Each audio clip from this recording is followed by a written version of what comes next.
ఈ ప్రపంచంలో ఏ దేశం వెళ్ళినా మీకు అక్కడ కనిపించేది ఒక మతం. ఈ దేశంలో ఎటు చూసినా మీకు కనిపించేది ఒక ధర్మం, సనాతన హైందవ ధర్మం.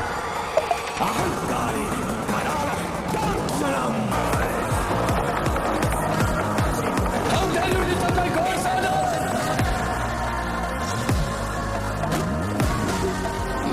Sado!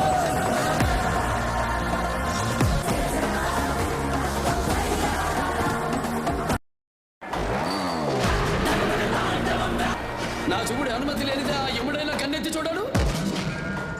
నువ్వు చూస్తావా? అమాయకుల ప్రాణాలు తీస్తావా?